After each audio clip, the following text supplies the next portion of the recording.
女佣趁着主人不在的时候，偷偷吃起一个苹果，然后她彻底放飞了自我。可当她回过神来，却放弃了这个想法，把苹果扔进垃圾桶。不仅如此，因为主人要出远门，她需要丢掉全部食物。可是她已经一整天没吃东西，最终她饿晕过去。艾拉有段不幸的婚姻，丈夫长期酗酒后家庭暴力，在凌晨的时候又一次喝醉，一拳砸碎了镜子。艾拉毫不怀疑那拳头要砸在她脸上。这次艾拉不再犹豫，趁着丈夫熟睡的时候，带着女儿逃离这个魔窟。刚发动车子，丈夫就挡在车前，但这次艾拉决心已定。尼克最终没能拦住母女两人，可是逃出来很容易，想要活下去却很难。车子很快没有，她的钱包里却只有18美元。艾拉咬咬牙用6块加油，剩下的钱已经不够吃饭睡觉，她只能求助朋友，但朋友却挡住了门，并告诉艾拉已经通知了丈夫。于是她只能再次开车出发。可偌大一座城市，她却想不到接下来要去哪里。艾拉不停安慰女儿，看能不能先让女儿睡着，因为等女儿睡着后，她就能随便找个地方睡上一觉。虽然艰难，但他们成功熬过了第一个夜晚。直到来了一个警察，他敲了好多次车窗，才将艾拉叫醒。他说这里不能停车，可以去停车场，但艾拉去不起，她不敢乱花每一分钱。艾拉带着女儿来到救助站，当她说明来意，却被告知救助对象需要有工作。可如果有工作，又怎么需要救助？因为没睡好的原因，她怀疑艾拉吸毒或酗酒，还让艾拉证明孩子是自己的。艾拉只想给孩子找个睡觉的地方，可是补贴性住房要2个月工资条，申请孩子日托补助也要有工作，而她带着孩子又不能工作。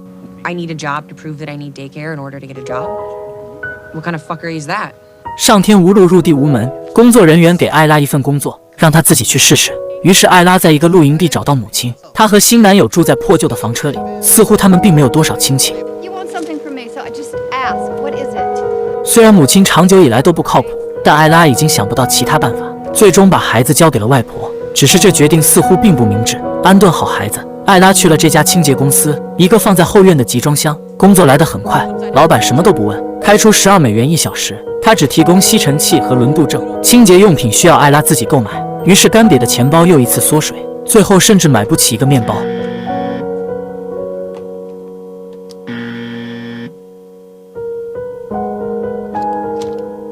只能加了1块钱油，饿着肚子上路。得到今天36美元的工资，他才能生存下去。即使要打扫的是一个大房子，艾拉也只能硬着头皮上。和别墅主人简单的沟通后，艾拉很快开始了工作。扔掉满满一冰箱食物对她是个巨大挑战，但打扫还算顺利。可当艾拉在清扫儿童房的时候，她不自觉想，这房子要是女儿能住该多好。而这时候，艾拉终于被饿晕，房东将她叫醒，贴心的准备了能量棒和水。两人没有过多交流，毕竟不属于一个世界。等艾拉打扫完的时候，第一时间给母亲打去电话，却怎么也无法接通。回到房车，只得到母亲的牢骚。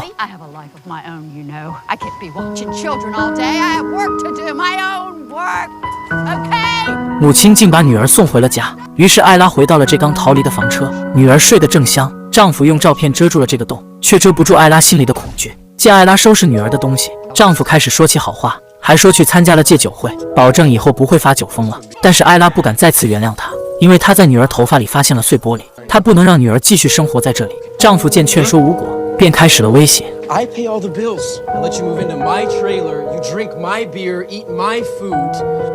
If you walk out of here, you'll have no one. I know. I'm well aware of just how completely lonely fucked I am, Sean. But I'm not gonna pick glass out of Manny's hair again. It's just not gonna happen. 逃离有时真的很难。厄运似乎盯上了艾拉，清洁公司打来电话说，今天的雇主对艾拉的工作很不满意，要求她立刻回去重新打扫。而这时候，女儿一直在后座吵着要睡觉，于是艾拉想要拒绝。艾拉没有丝毫办法，只能答应回去。这时候，女儿把娃娃伸出窗外，被一阵风吹走，她开始大叫。艾拉安慰女儿会再买一个，只是她叫得更大声了。没办法，艾拉只好把车停在路边，自己一路小跑去找娃娃。人生总有那么多无奈。1元店买的娃娃，艾拉找到它时，眼泪不争气地流了下来。可是命运似乎不想放过她。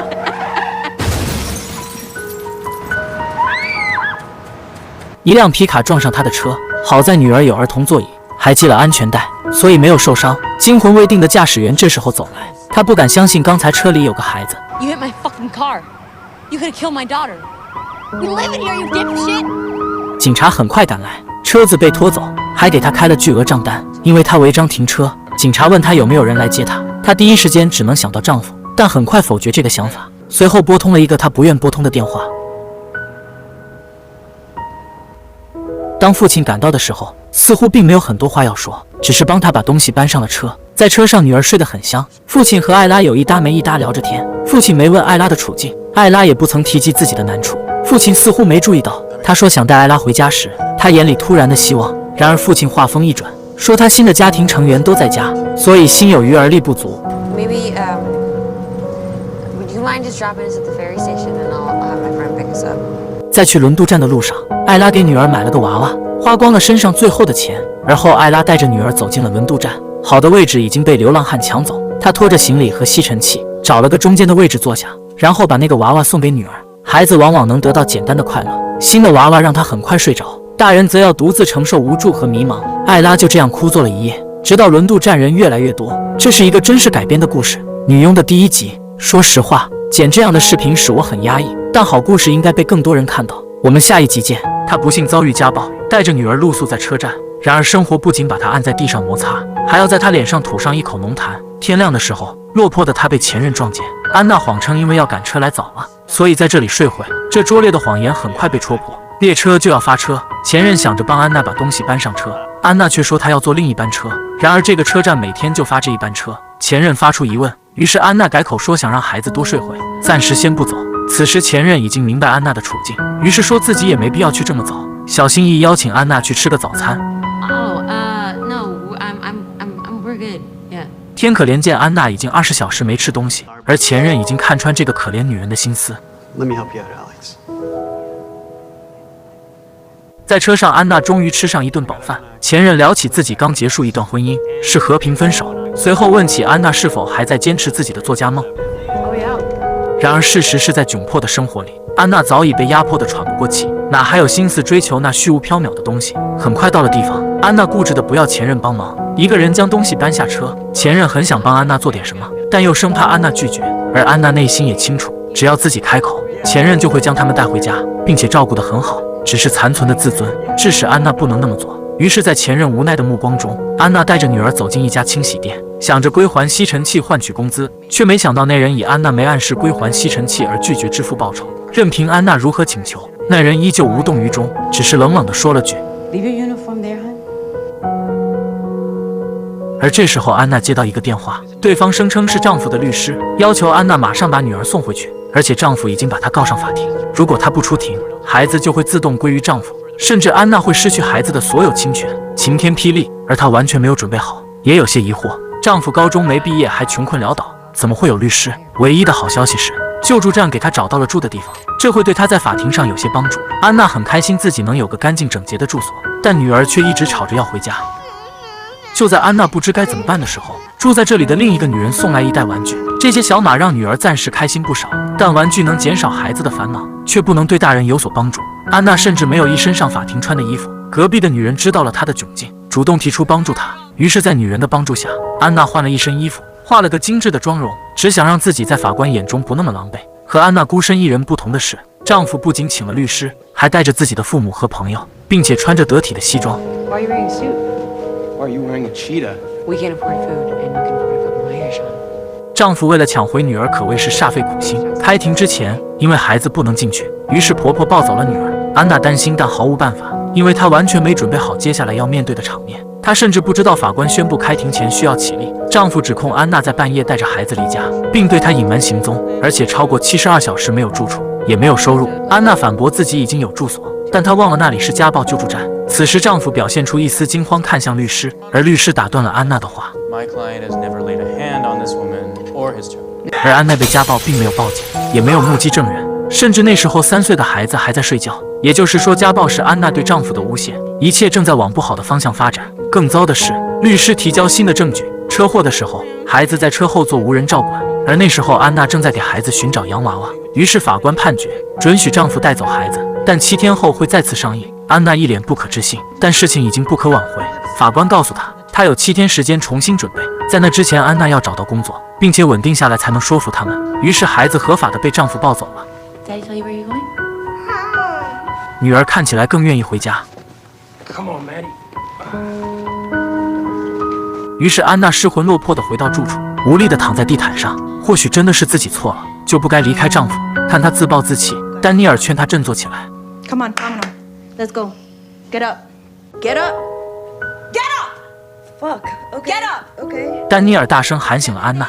她重新回到那个破旧的拖车房。4年前，她不顾一切跟丈夫搬到这里。丈夫热爱骑行，显得阳光活力。直到安娜发现自己怀孕，而她不想去堕胎，丈夫便觉得是安娜毁了她的生活，对她大吼大叫，第一次把她赶出拖车，任凭她在雨中无助哭泣。从那之后，她开始生活在对丈夫的恐惧中。收回思绪，安娜敲开拖车门，开门的是婆婆。她本想按时给女儿洗澡，却没想到婆婆告知她女儿已经洗过澡了。她被拒之门外，甚至没看见一眼女儿。Have a good night. 门被无情地关上，安娜站在门口愣了几分钟，随后来到丈夫工作的酒吧。她像是什么也没有发生，和往常一样同酒吧的女孩们谈笑风生。这个女佣趁着主人不在的时候，想要体验一把有钱人的生活，贫穷限制了她的想象。抽屉里放着各种奇怪的物品，床上能升起一张桌子，也不知道是干嘛用的。反正安娜玩得不亦乐乎，而鞋柜上摆满漂亮的鞋子，每一双都是她1年挣不来的，也不知道穿上走路会不会更轻。她从衣柜拿出一件羊绒衫，穿上像是被1000只小羊羔包围，惬意而温暖。安娜从未穿过这么舒服的衣服。接着打开冰箱，随意拿出的一瓶从未喝过的香槟，像是全身疲惫随之一扫而空，也暂时忘记自己朝9晚5，连自己都养活不了。喝着香槟，躺在海景温泉里，她甚至慵懒地希望时间停下。随后更是产生了一个大胆的想法，她在社交软件联络了网友。Do you want to play a game? Literally play any game with you, or on you, or next to you, or really, whatever you want. 经历过生活的苦难，20多岁的年纪带着个孩子，已经使她身心疲惫。她不介意偶尔放纵一下，于是她把网友约在这里见面，并给自己伪造了个富家千金的人设，却没想到别墅主人会提前回来。她整理好自己的衣服，尽量让自己看起来自然些。和安娜所想一样，那男孩在她高贵的身份面前显得有些腼腆。男孩带来一个葫芦作为见面礼，安娜知道他在社交软件的公子哥形象同样是伪装的。他们一起享受了那瓶香槟，男孩夸赞这厨房很干净。We have a really good maid. 之后，安娜慵懒地倚坐在沙发上，两人有一搭没一搭聊着各自的生活。安娜侃侃而谈自己在这里生活的经历，让男孩完全看不出来这全是他的臆想。或许是酒精的作用，安娜眼神逐渐迷离。男孩即刻接收到安娜传递的信息，握住她的手。就在男孩要进行下一步的时候，外面传来汽车的声音，是主人家提前回来了。安娜赶忙打扫战场，并让男孩赶紧离开。她让男孩从后门溜走，自己刚想回头关灯，却已经来不及了。I'm so sorry. I was just getting out of here. 女主人只是抬头看了一眼安娜，便在安娜等待审判的目光中，自顾自拿出那瓶仅剩一点的香槟。You want another glass?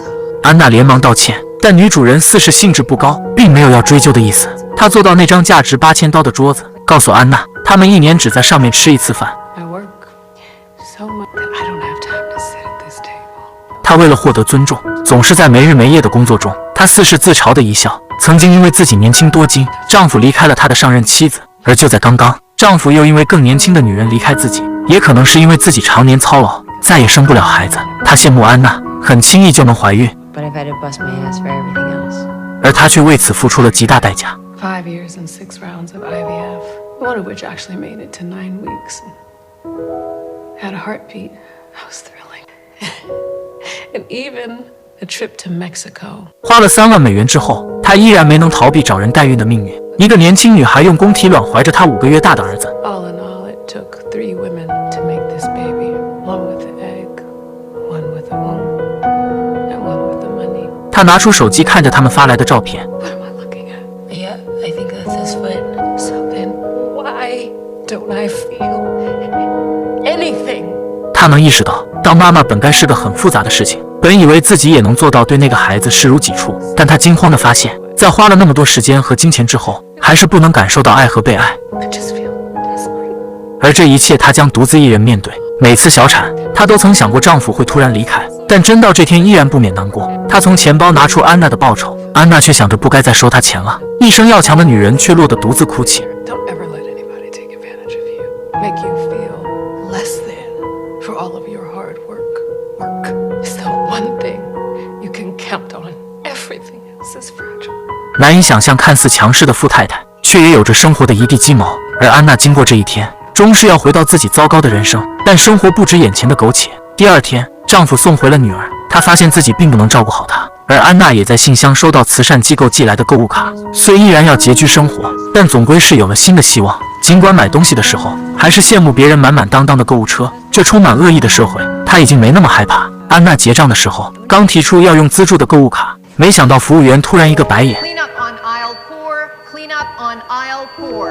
听到刷卡成功的时候，安娜一阵轻松，又只剩下5分钱，明天还得更加努力。她想搞钱，可做一天清洁工仅有30块，除了女儿的托儿费，自己甚至不够买卫生棉条，没钱大姨妈都来不及。而雇主家里的一块木地板就足够她生活1个月，这就是差距。她逃离家暴的丈夫，带着2岁多的女儿住在救助站，可这里阴暗潮湿，空气中弥漫着霉菌，女儿已经感冒发烧了很久，一声声咳嗽直击安娜的心脏，每天都会被惊醒。安娜很想在家照顾生病的女儿，可是不工作他们就会挨饿，她不能让女儿遭罪，于是她把女儿送到托儿所，可她已经欠了托所2周的钱，园长理所应当的拒绝看护女儿。Right, I missed some work with her being sick, but I'll have it to you by Friday. You said that last week. 她希望前夫能照看女儿1天，丈夫想都没想便拒绝了。Sean, I'm gonna get fired if I have to call in sick again. What's okay for me to get fired?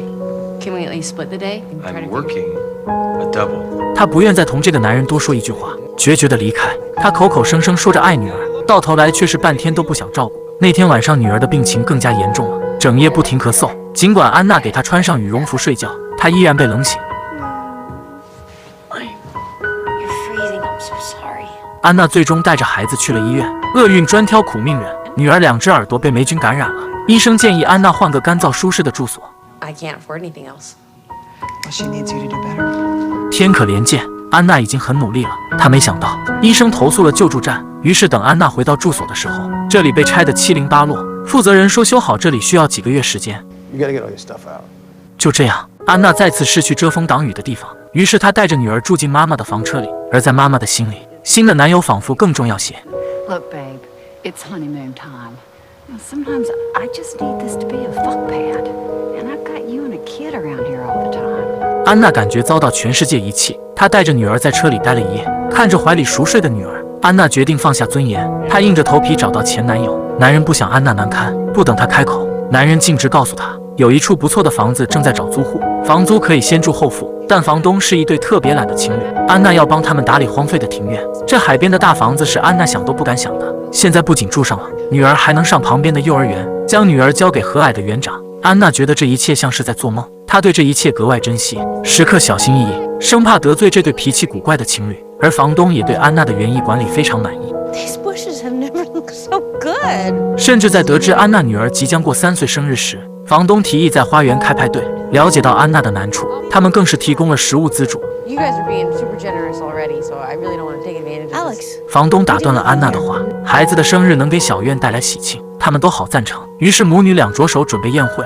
这久违的安心感觉，母女都沉浸其中。只是安娜没有预料到，这个简单的派对将会毁掉眼前的一切美好。前男友一如既往贴心地带着孩子玩耍，那些名义上叫做朋友的人陆续前来。安娜觉得这会是美好的一天，直到前夫带着新女友到来，一切都变了。You have no right to bring your 9-year-old girlfriend around Maddie without talking to me about it first. She's 20. 儿童生日会，安娜并没有准备酒，可是前夫的新女友不仅带了酒，还有一群一看就不是好人的朋友，这里成了他们狂欢的场所。宴会变得乌烟瘴气，安娜毫无办法，只是默默看了眼正查看这边的房东。她意识到事情马上会不受控制，那不要脸的女人居然还想叫来大麻贩子，继续祸害这里。No, you can't have your weed guy come to my child's birthday. 随后，安娜提前了女儿吹蜡烛的时间，只希望这群瘟神能尽快离开。Okay, everybody, party's over. 那群人意犹未尽，竟还想着去海滩上继续狂欢。安娜松了口气，此时只想他们赶紧离开，照顾母亲和女儿睡下。女儿轻声对安娜说。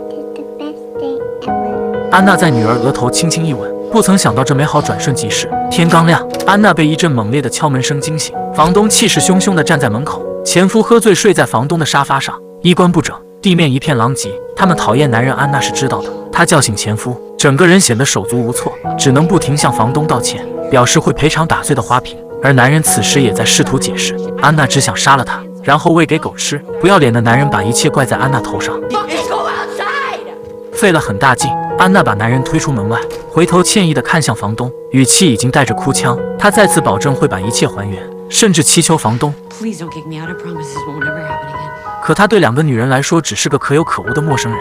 又一次被扫地出门，他不禁在想，如果没有女儿，他一刻都不想活下去。走投无路之下，安娜做了最不想的决定，她按响前男友的门铃。简单的寒暄之后，男人默默去车上搬东西。女儿需要一座屋顶来遮挡天空轻轻飘落的雪花，为此安娜愿意付出一切。他们要熬过寒冷的冬天，才能在温暖的夏天破茧重生。安娜走出卫生间，男人壮硕的肌肉差点砸在她脸上。狭窄的过道上，两人神情都略显尴尬。虽然同住在一个屋檐下，又互相有好感，但都很好的克制住了自己。安娜被家暴，带着女儿逃离丈夫，走投无路暂住前男友家。男人对他们悉心照顾，小女儿也很喜欢这个男人。恍惚中，安娜总会把男人幻想成粗犷柔情的牛仔。她心里清楚，只要自己开口，就能成为这栋房子的女主人。但上一段婚姻带来的伤害太过于刻骨铭心，于是她装作看不出男人的心思，而男人也愿意给她足够的时间。事情本该往好的方向发展，只是那阴魂不散的前夫再次找来，而这次却是因为安娜的母亲出事了。在男人无奈的目光中，安娜跟前夫走了。母亲砸开自己房子的玻璃，安娜怎么都拉不住，也全然不顾被划破的手腕。疯狂的样子吓坏了安娜，原来是母亲新的丈夫卷走了她的钱，甚至把她房子偷偷卖了，瞬间一无所有。母亲接受不了，她想从买家手上抢回房子，而这是违法的。母亲不仅受伤，还要面临牢狱之灾。前夫忙前忙后帮了很大忙，而安娜因为长期生活的压力，早已丢了魂一般，不知不觉跟前夫回了房车。安娜后悔，却已经来不及。那个可怜的男人苦等了一夜。安娜想解释，可说出的话是那么无力。I did sleep with John. I'm not gonna lie to you about it, and I'm sorry. 男人突然对这个自甘堕落的女人失去耐心。I don't want to watch your kid for you while you fuck Sean. So I'm gonna have to ask you to move out. I'm not trying to be a dick. I care about you. 安娜最错误的决定，便是带着女儿住回了前夫的房车。虽然她选择睡在沙发，但走又走得不彻底，回也不敢真心回来，搞得自己很纠结。何必呢？刚开始的一段时间，两人相敬如宾，一起努力抚养着女儿。但能看出来，这暂时建立起来的和谐关系，经不起一点点挫折。这天，安娜因为经济压力私自接单，被清洁公司的主管发现，于是她失去了赖以生存的工作。You're fired. Leave your ferry pass. Get out. Can I get my last paycheck? You can go fuck yourself. 更糟的是，清洁公司收回了轮渡证，而女儿在另一座岛上的幼儿园，身上仅有的32块，来回的轮渡费用20块，在幼儿园又被强制收走6块给孩子买冰淇淋，仅剩的6块用来加油，却没想到只是和女儿说句话的时间，加油的钱超了3块。安娜翻遍了车上，最后看向路过的女人。I'm sorry, you don't happen to have $3 that I can bum off of you for gas? I can't get home, sorry. 女人看了一眼车上的孩子，最终帮了她这个忙。而失去工作的安娜，只能每天带着女儿在附近的山林里玩耍，再没钱送女儿去幼儿园了。而这种情况必须要改变。安娜主动做好了饭，鼓足勇气向男人开口，却没想到男人突然愤怒。For work. 安娜愣了很久，但她依旧没有勇气离开这里。她不能让女儿流离失所。丈夫走后，安娜看向窗外，丈夫为了防止她逃走，前男友留下的那辆车被她开走了。她竟相信丈夫会变好。那之后，她被困在这小小的房车里，像是一个深渊，封锁的内心将自己囚禁。逃离这里需要巨大的勇气，她不敢再次尝试离开，那样女儿会再次流离失所。说好的戒酒，丈夫每天都带回1打酒。安娜选择沉默，甚至她把女人带回房车，安娜依然选择沉默。她只想女儿能有个遮风挡雨的地方，直到丈夫连女儿的温饱都不想管，安娜终于不再保持沉默。Maybe you could have brought some food home instead of a fucking six-pack. 丈夫瞬间恼羞成怒，一个花瓶差点打在安娜头上，而安娜对此早已习惯，只是找遍了房间，不见女儿的踪影。忽然看着面前的柜子，安娜小心打开，和自己的童年如出一辙。安娜在顷刻间醒悟，继续让女儿留在这里，只会毁了她的人生。于是安娜带着女儿徒步离开，她决定逃离深渊。家暴救助站是她唯一的出路。然而这里虽能躲避丈夫，但也将自己锁入这一方小小的天地。为了女儿，她强迫自己振作起来。她在同样身为母亲的黑人帮助下，重新取得奖学金，申请了助学贷款，打赢了离婚官司，带着女儿踏上属于他们的远方。